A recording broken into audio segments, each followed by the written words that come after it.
Hello, and welcome to the Musician's Mentor podcast. I'm your host, Travis Mark, and today I have the privilege of speaking with Texas blues rock guitar hero, Lance Lopez. Lance has been on the scene for years. He now resides in Nashville, Tennessee, but he has been cited by some of the greatest guitarists, including Beck and Billy Gibbons, as a real force to be reckoned with. I'm not going to go on too much because obviously we're about to do this interview, but I will say if you're enjoying these episodes, please do us a favor and leave us a rating, review, comment, or follow. It helps the algorithms tell people what we're about and helps us get found. I truly appreciate it, but without further ado, ladies and gentlemen, Lance Lopez. Hey Lance, how's it going, man? It's Travis. Travis, how are you, man? Thanks for calling. Hey, no problem. Thank you so much for your time. I'm really looking forward to this conversation, man. As I mentioned to you previously, I've got a few things prepared, but we're going to see what happens. What I'm going to do is I'm going to start this interview the same as I start all of them, and that's basically to ask you, would you give us a brief introduction as to who Lance Lopez is, please? Well, thanks, Travis. Yeah. Well, Lance Lopez is a blues guitar player, multi-instrumentalist, singer, songwriter, producer, band leader. I grew up in Texas playing the blues and have been in several bands and played with a lot of great artists. So up to date, that's pretty much what that is now. I grew up in Texas. I'm now based in Nashville, Tennessee. Yeah, now, so I did a bit of reading, obviously, when I was doing my research and stuff, and I believe you were born in Shreveport, Louisiana. That's correct. That's amazing. That's correct. That's amazing. Yeah, I've met some really cool musicians from Shreveport because I'm in New Orleans, so it's not that far. Right. But so, yeah, and now you obviously, from what I sort of read, you've been on the road pretty much your whole life. So what made you decide to end up in Nashville? Well, that's a great observation, Travis. Yeah. And thank you for recognizing the fact that Shreveport has great musicians. I think early on I was exposed to a lot of great music and a lot of great musicians as a kid. My father didn't play music, but he was friends with a great musician. Unbeknownst to a lot of people, Elvis Presley moved to Shreveport actually and lived for 18 months in the early mid 50s. I think it was around 1955, I believe. And he performed at the Louisiana Hayride where he and my father became friends. And then coincidentally, maybe 2 years later or so, they were stationed in Germany in the army together. So they were friends throughout until his passing. And I was actually born, I think, a month after Elvis passed away. And my whole family was due to go see him and meet him and see him in December of that year when he came to perform in Shreveport. So, and he never made it. So early on in my toddler years, I just remember seeing footage of Elvis and pictures of my dad, he and my dad together. And so it just sparked that thing immediately that, I wanted to play guitar. And coincidentally also his guitar player, James Burton, in the later years, his parents and his family lived at the end of our street. Wow. So I would see my father go and talk to him whenever he would come to visit his family.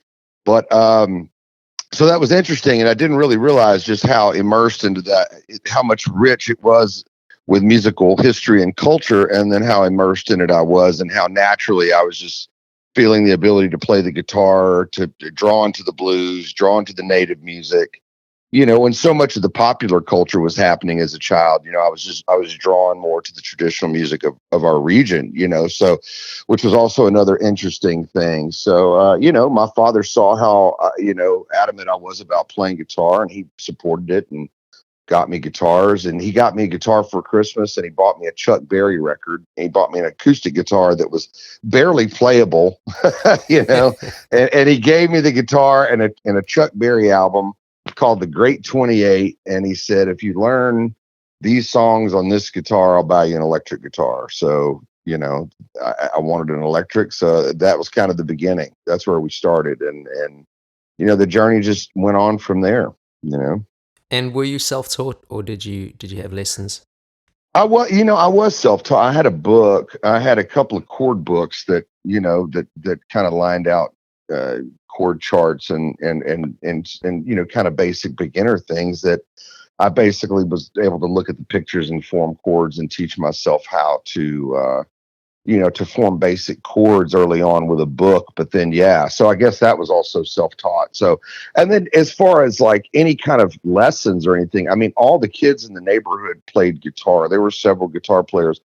So we would learn things on our own, and then we would all kind of get together and jam or play or sit around and listen to records and try to play to them. And we would kind of teach each other early on, and we also went to a lot of concerts in Shreveport. There was the Hirsch Coliseum there and this was the 80s. So, all those bands of the times were coming to our Coliseum and playing just about every weekend, if not even in the middle of the week. We always had concerts. So we would and they were all general admission, so they weren't reserved. So we could go get right up front and watch, all the great guitar players, and then come home and try to mimic what we saw. So, this is kind of what we did back in those days. So there was a lot of that. I got to see all of the great guitar players of that era, the Eddie Van Halen and Angus Young and all the great rock players.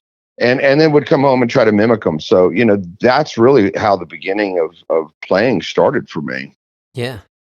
Yeah, what I love about that as well, and this isn't on my actual questions, but I find that nowadays with so many resources, I mean, it's fantastic with all the resources that are out there now, but I find that a lot of musicians, they don't try and mimic, they don't try and learn certain people's styles and materials and stuff, and they learn how to play technique wise because of, hey, here's a video on how to shred in whatever BPM in whatever key, etc., etc., etc., but they don't always know how to apply certain things. So they can do these like bursts of really cool things, but they've never necessarily, and I'm stereotyping, but never necessarily learned to play a song from start to finish. It's kind of weird,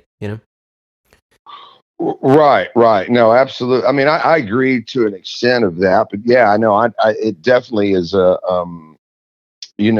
think that with the what we would call, I guess, fractured media with phones and computers and everything else, and the ability to pull up, like you say, videos of any kind of anything in regard to guitar playing, even the reference of.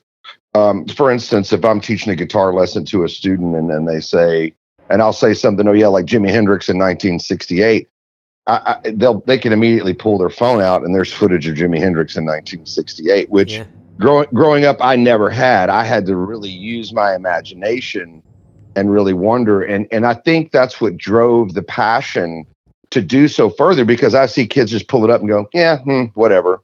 And then they just turn the phone off. To me, as a kid like that would have been, this magical situation. So I feel like there was a different level of drive and passion of having to really seek out the music. You really had to, in order to get information on a guitar player or any kind of music or an album you discovered, you had to really work to get it. It was not as accessible to get. So it drove the passion to really, once I discovered that, once I got the information, then it was learning it. Then it was sitting at home for hours and practicing it and really embedding it into my DNA, and that's really what the blues took on for me, early part of my life, because it kind of started with the rock music, because all the kids, that's what we were doing as kids, it was very popular, and it was a time when rock music was very dominant in the world, and all of every band had a great lead guitar player, in rock music at least, and that was a very predominant music for our region. So it was it was very much in that way of really having to work to discover, to learn, and then to play it. So Yeah, so to that point, I definitely could see how that is, with so much just of learning the actual technique versus, that whole process in which I just described. Yeah, totally. Okay, so you ended up in Nashville. How's it all going out there? Well, it was okay at first, and kind of getting some things together, and then COVID kind of happened, and that kind of threw a giant monkey wrench into a lot of things that we kind of had rolling there for a second. And so it's just been a mode of trying to get out from underneath that at this point. Right now, the good news about being here in Nashville was that, and with COVID happening as soon as we got ready to get started, was it kind of pushed me into the world of home recording, and finally getting, after all these years, finally getting a home recording rig, and a setup to work at home, and and began recording, um, an album, and that's kind of where it was. We began recording a record, and I started working on guitar amps. I was repairing guitar amps. There were a lot of great guitar players in town that had loads of broken gear, piles of them, literally, and said, "Hey, we need to go through all this stuff and get it fixed." And so, luckily, I went to work at one of the biggest amp repair shops in Nashville, and worked on a lot of great players' gears. A lot of celebrity artists, and worked on a lot of cool stuff. And until it was, till things started to loosen up, and then it was time to get back out and start, doing what I did. So the last year or so has been interesting to kind of get back in a regional level, back kind of just a rebirthing and a restart. And we're pretty excited about, this album that I spoke about making during COVID, coming out this summer. So, um, and making some good plans for that. So that's kind of pretty much how a lot of it played out. It was just trying to get through that, and we got a lot of work done. So and the title of the album is "Trouble Is Good," because I was having a great conversation with the legendary songwriter and artist John Hyatt, who he and I were very close when I first came to Nashville. He was kind of my guy that kind of showed me around town, and brought me around and really helped me out, kind of getting my feet on the ground in Nashville. And we were having a conversation in the height of COVID, like, man, is this ever going to be over? And then I had to look at the positive aspects of, man, it pushed me into home recording, all of these different things. I began to discover music, in a way of like going back into my early days, like we just talked about, and playing guitar, like almost starting back over, like refinding the joy and the fervor, like I just talked about, of what was it like back in the old days when I had to go discover music. Well, that's kind of the approach I took during COVID. So simultaneously, I had that going on, where I would wake up one morning and play to Chuck Berry and Little Richard and Fats Domino and Elvis records, and then the next minute I was over recording guitar tracks downstairs with two full Marshall stacks playing lead guitar. That's awesome. So it was like that was the dichotomy of what it looked like, and the joy and the passion of kind of, like I said, going back to the beginning, was helping thrust me to the work that I had to do during the lockdown and the whole thing. So yeah, so that's kind of, and that was the deal. And in the middle of having a conversation with John Hyatt, he said that, he's like, "Trouble's good, man. All these other things are pushing us to do all this other stuff, and become, like people were live streaming, and they were becoming directors and video people, and Pretty I was much. becoming a recording engineer." It was It's like, crazy. it was, so we really had to look at the positives of it. And so that's kind of, Hyatt was the one that kind of coined the title of the record. So we used it, and that's kind of where we've been really, it's been a lot of work going into it. And we had a lot of great musicians that came forward, that lent their time and their their talent to the record, and just some phenomenal bass players and drummers and keyboard players, that came to play with me. It was incredible. So I'm really, really stoked about it. And, so that's really kind of what it's been like here, for the last, few years since I've been here, and, so we're kind of getting back out playing live. And, I've also in a side band down in Florida, Two Wolf. That's my, kind of a old school hard rock band with the original bass player from an old Jacksonville band called Blackfoot that had a hit song in the late '70s, early '80s called Train Train and Highway Song, and they were kind of the lineage of Southern rock guys. And that's we just came back from the Rock Legends Cruise, and that's been a thing that I was kind of originally in the band, and we just reformed that lineup, and so we just came back from doing that. And then I'm also working on some projects with a keyboard player from Leonard Skinner, Peter Keys, and we've got a side band called All the King's Horses that is involving some great other musicians as well from some other great bands that I can't talk too much about, but it's going to be super cool. So, and it's going to be totally different than what you would. I mean, we're going to have elements of that, but it's going to be totally different than what people would expect. So we've got some, there's some cool projects and some cool things that have been in the works. So it's, that's kind of what it's looked like as far as musically what's been happening. That's exciting, man. I'm really Yeah. excited for the record. I can't wait, actually. Mhm. Let's talk about like networking and trying to get out there when you move to a new town. Like, what's your general approach? Or let's pull it back even further. If you know what you know, someone with your kind of career, you've done a few things a few times, so you probably know what not to do, or what to do. I don't know. What would you advise our listeners on, like, maybe they want to move to a new town, they want to try get some gigs, get into the scene, the local scene. What's some of the things you personally would do? I mean, I think the first order of business, I mean, I'm a blues guitar player, and that's the basis of kind of the foundation of where I start, and then I go out from there. So one of the things for me was always to find where's an open jam session. Where are guys jamming? Where are guys playing? Where are the best players at? Like, where are the great players? Like, I want to go hang out with those guys and meet those guys. And some of us know of each other. Some of us already know each other, and that was, for me, that's always been the thing, even on the road. Like, even when I'm on the road and if we finish a gig early, if we're playing a festival early or whatever, it was always, where's the jam? Where is anybody jamming anywhere? Is there anybody playing that we can go jam with? And so, which to me is always like one of the most, my happiest places, in life is having a great jam session where the vibes are great and everybody's having fun. That's a great situation. So for me, that's a lot of what it looked like. Every time I went to a new town, I would find a blues jam if there was around, or ask a venue, have you ever thought about doing that? And I would host one.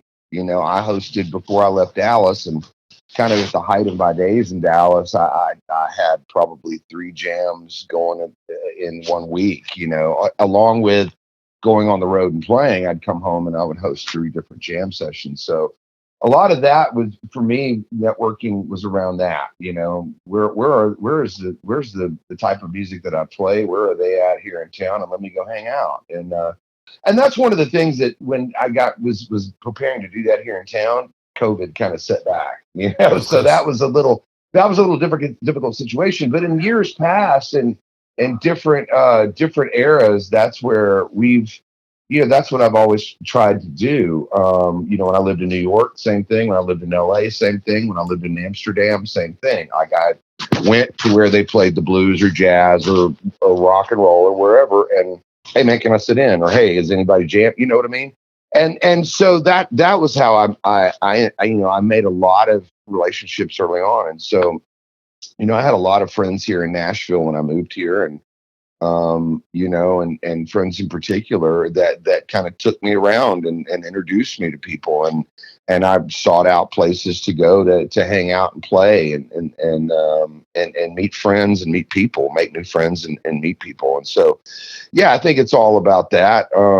It's been an interesting situation where Nashville is not a town you think of as you think more Memphis for the blues, you know. So now it's been a very interesting situation because, all the places I've ever lived had, tremendous blues scenes. And Nashville has blues here, but it's been an interesting situation to come in and go, oh wow, this is a completely different shift in genres and everything, which I love all the music here, and all music is here, but that was interesting. That was an interesting situation. So we've had a massive influx of blues musicians here, and all musicians. So it's been really great to watch this scene kind of grow and change and morph. So so that's what I would say about networking is where are the people in the type of music you play, and go and make the hang. I mean, that was always what I did. I hung out with great people, and then whenever somewhere I'd be hanging out, one of my heroes would show up and go, "Hey, let's jam." You know what I mean? And then something else would happen. So, that was kind of how it always happened for me. I tried to stay out as much as I could, and play. And I think that that's been more so of a we're kind of getting to that point this last year and a half or so since things have kind of let up. So, that's kind of what I would have to say about it, I think. That's amazing. Mm-hmm. So now you've had some pretty stellar endorsements, man, from some of easily the best guitarists in the world. I mean, Buddy Miles, Billy Gibbons, Jeff Beck, and the list goes on. I found so many good things said about you from so many incredible guitarists. And it's a bit of a weird question, but what do those accolades mean to you personally? That is a good question. A lot of that early on was those were kind of taken by management and people I worked with and agents. They would contact the artists and they would get quotes. I'd already had worked with them. Mm. And they would get the quotes from them, and so as this time built and those quote unquote quotes came in, it was very shocking at first. I was in so much awe as a young guitar player.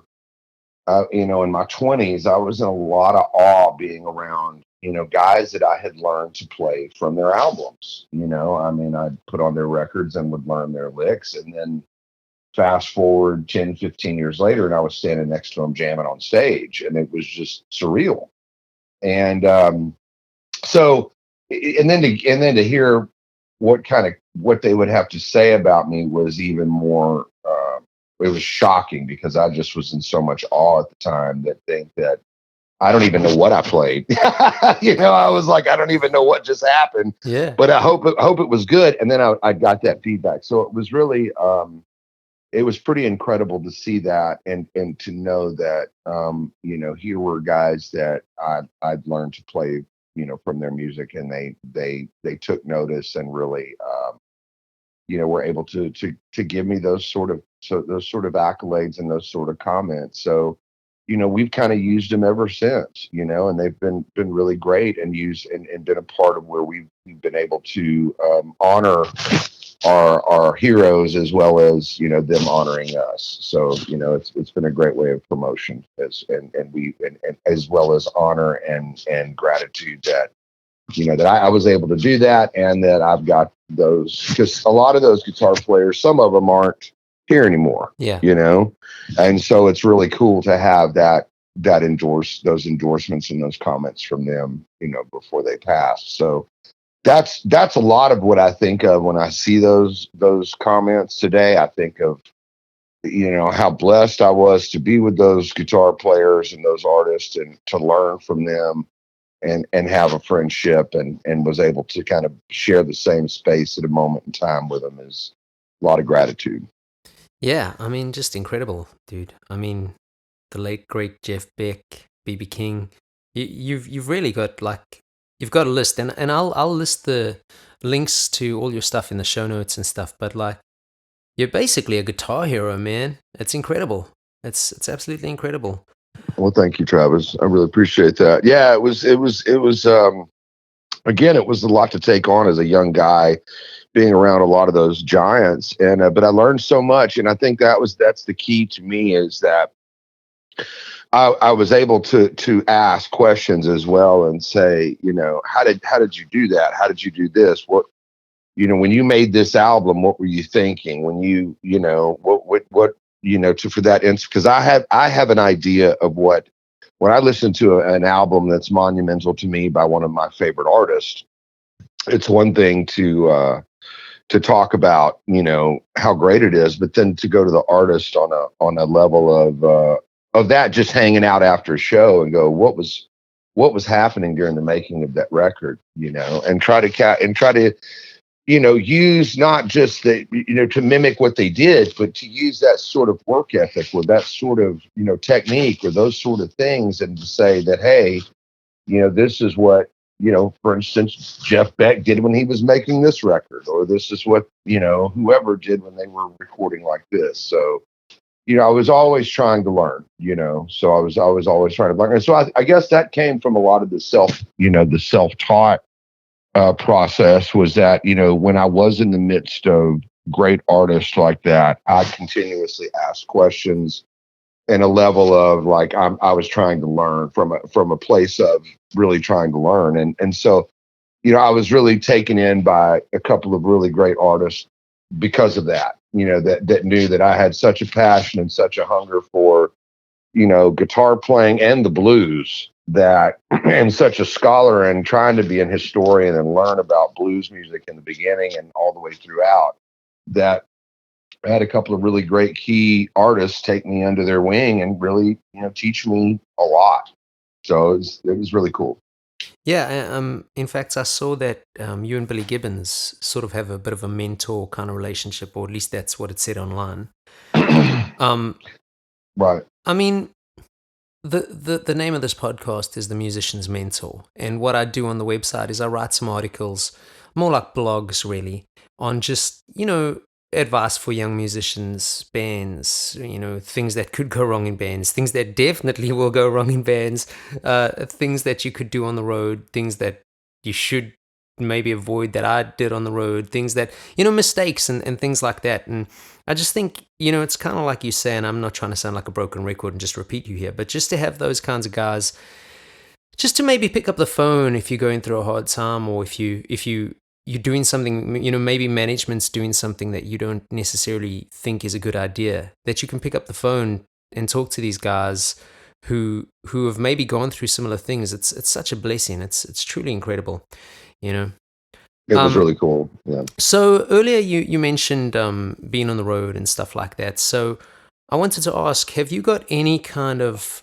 touring / being on the road type of survival tips? Yeah, I mean, I think one of the things is that, for a new band, and just for, in general, I think one of the things is, really the budgeting and, trying to save all you can on the road, and do what living kind of, meagerly to get by, I think is very crucial, to be able to survive and come home with some money, early on. I think also,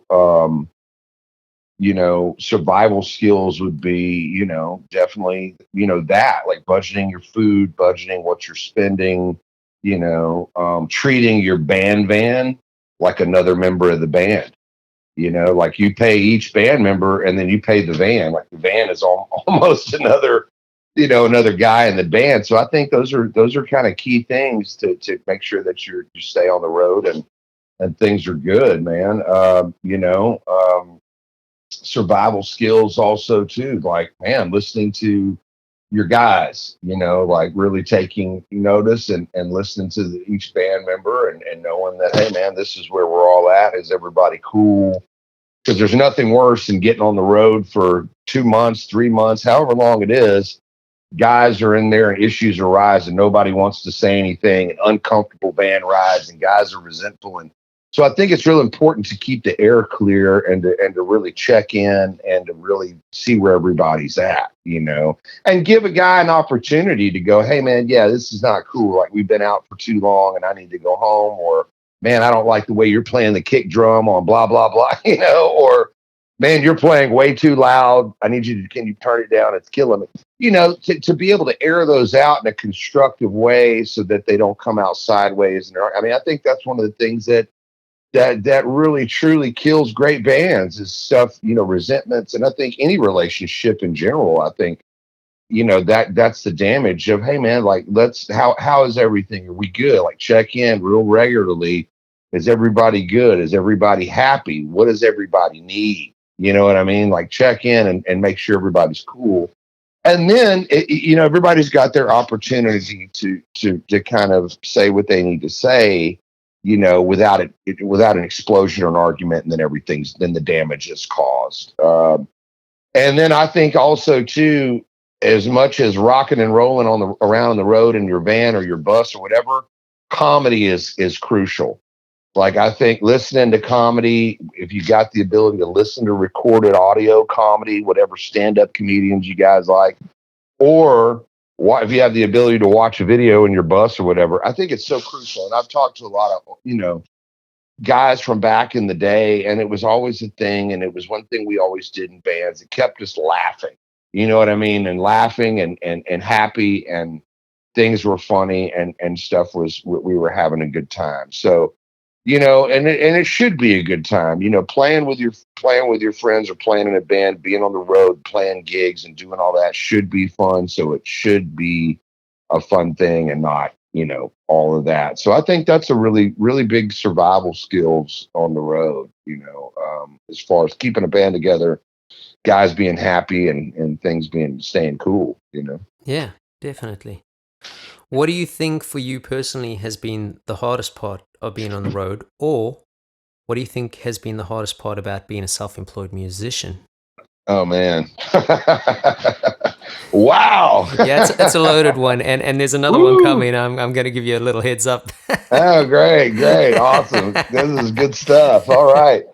I think, missing a family and loved ones. I mean, of course, that's always a difficult thing, children, family, loved ones, spouse, girlfriend, whoever. Those are big, difficult situations. Disconnection from your people and disconnection from your family as you're going and taking joy out into the world. That's one of the big, the kind of the dichotomies. I'm leaving my loved ones in my home, but my job now is to bring, happiness and everybody having a good time with the music, the guitar playing or whatever. So that's a big struggle. I think as far as anything else, and then kind of some of the physical, the exhaustion and some of the aches and pains you get from the road. I think those are the difficult. And what was the second part of that question? I'm sorry. What was the other? What do you think has been the hardest part about being a self-employed musician? Oh man, I mean, just the continuous struggle of keeping things happening when nothing's happening. Keeping things rolling. I mean, getting things together on a continuous basis, in the middle of touring, in the middle of, it's just like anything else. It's a continuous, a continuous process. So, that can be overwhelming at times when it's, learn the songs for the new set. Is my guitar staying in tune? Is my computer working? My phone just died. It's like it's continuous. It's the constant. And in the midst of learning this, these gigs got canceled. These sessions got. It's a lot of that. For instance, I had at the early part of the week. I had two very large recording sessions back to back, Monday and Tuesday, and one of the great bass players in town here in Nashville, his wife got COVID. And it was like, we had to use this guy because he's one of the top guys and it's a big project. And, so we had to plan. I had to totally shift gears for that. It was like, dates get canceled either because I'm not well or whatever. So those are some of the difficulties, cancellations, health, me having to cancel, if I, having to work through conditions of if I'm not the best, it's like, physically, and having to cancel some of those dates because of not being well has been really difficult. So those are some of the overwhelming challenges I think that we were faced with as self-employed musicians at times. Yeah, and it's interesting as well because I think a lot of people who aren't musicians, they don't seem to understand that we don't get paid sick days and we Right. don't get like, retirement contributions and all these kinds of things. And it's like, it's funny because, for me personally, I'll often go and do gigs and someone in the band, it actually happened last night. The one guy showed up and he was sick as a dog and he's like been burning the candle at both ends. Right. And so, cool, man. But like, I understand because I myself am a self-employed musician. So it's like, I get it. You don't do the gig, you don't get the money. But it's like, I think outsiders don't always see that. It's like, it's an interesting thing to juggle because if you work in, and I'm stereotyping again, of course, but if you work in a regular job, 9 times out of 10, you get a certain amount of allocated sick days. And, we don't have that luxury. Right. How do you feel, or how do you not feel, maybe, I'm not sure, but where or how do you feel about how guitar is represented in the current state of modern music? Well, I think that there's a very interesting approach to the electric guitar now, as far as how it's represented. I don't, as far as pop music, it's been out for a very long time, I feel like. However, I feel like there are some great artists that are some great guitar players that are doing it now in that genre.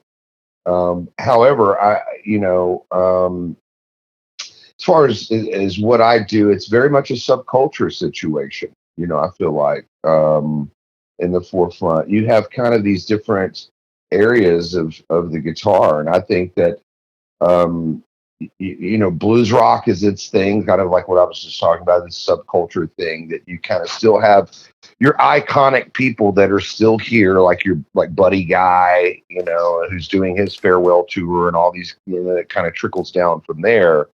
And then in other genres, Americana has just such great approaches with the guitar, and really, oddly enough, like modern, being here in Nashville and knowing a lot of the guys that play on the records and hearing the records, it seems to me what's so crazy is like pop country or modern country is some of the only genres that are featuring like actual guitar solos. Yeah. And that's been shocking to me. And I know a lot of these guys, and I know where they're coming from, and we all grew up playing the same music and the same stuff. And a lot of these they're rock guys and bassists of rock that have huge knowledge of jazz and country and all these other different styles of music.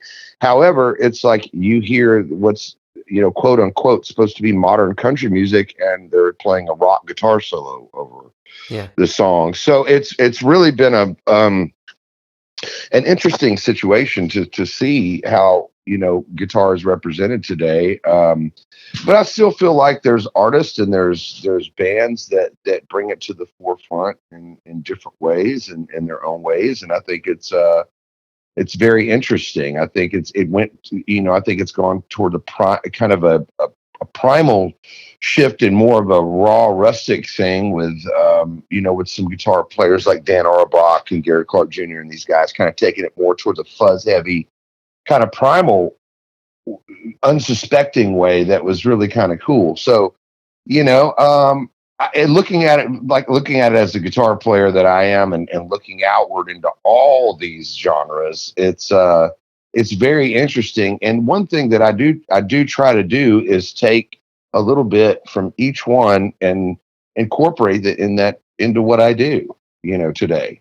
Yeah. and not be like, well, I just play the blues, or I just play country, or I just play metal, or I just play rock or jazz, or and be just so totally, tunnel visioned into my one style that's what I do. I mean, I'm a blues guitar player at my core. I mean, that's what I do, but I love all music, and I try to incorporate aspects of all things into what I play. And it's like, I've always said that, like, if I'm not, it may not, like, the song or the presentation may not be traditional blues, but the blues is in there. Like, I'm singing and playing. That's where it's coming from, even though it could be in a hard rock setting, whatever kind of setting it be in, it's still going to come out that way. So, I think for me, so I hear that in other music, and I hear that in other guitar playing, and whatever genre it is. That's what I'm listening for. Is it authentic? Do they mean it? Is it really, like, is that guitar part really, I can feel that? Or is it just, generic guitar solo one, generic guitar solo two? You know what I mean? Like, is it really from the soul, or is it just, let's just lay this down so we can say we had a guitar part on the track? So, that's what I listen for, like the passion and the soul in the guitar. Yeah, that makes a lot of sense. Let's go back to your record for a second, the Trouble Is Good thing. Bit of a strange question, because I don't know the writer credits on your album. But hypothetically, if you are co-writing, what do you typically do in relation to splits and releases? I mean, this is a new thing that I've kind of been researching a lot lately. Releases of records. Something that briefly came to my attention recently was how if you've done co-writes with somebody, that's one thing, obviously, but hypothetically, and I'm going to give you an interesting situation here.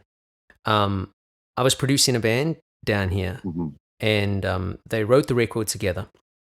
And then, unfortunately, one of those band members was let go. And even though he's getting credit on the record, because he doesn't want it to be released, they've actually pulled the record because they can't get a release form. And so I started doing some research into this because I'd never heard of this situation before. And it turns out that that's a thing. So I was wondering, how do you approach this? What's your take on co-writes? How do you work splits if you're doing co-writes? And have you ever dealt with anything like that? Wow, those okay. Those are some pretty heavy questions.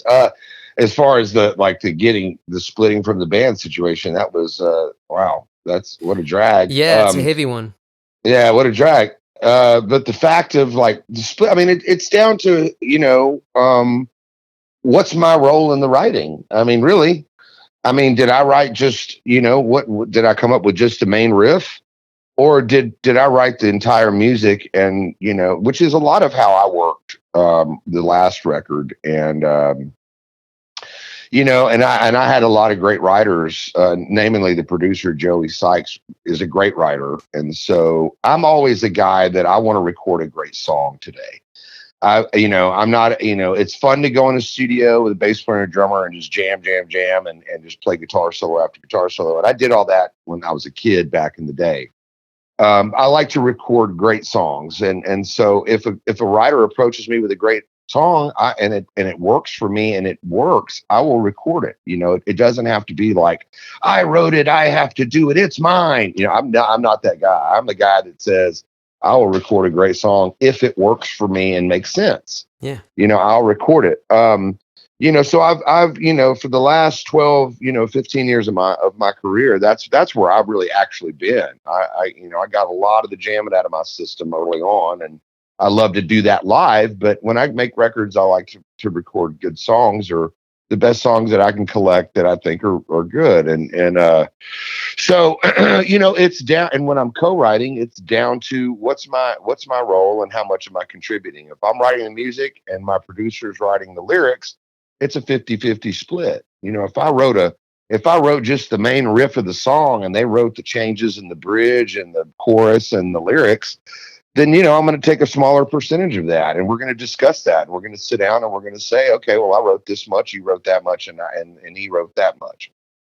what is that? That's a conversation with the writers, and whoever else is in the room putting it together. And that's always the joke they say here in Nashville, is that, like, if somebody's sitting in the room when they write these big hits, because people here in Nashville write songs that change their lives. They write a song, shop it to Chris Stapleton, boom, they're buying an estate down in Brentwood, in 2 weeks, and I mean, so that's the kind of stuff that happens here. So it's pretty crazy. So they always have jokes about people that, that say, or that are in the room that when they're writing a hit song. So, I've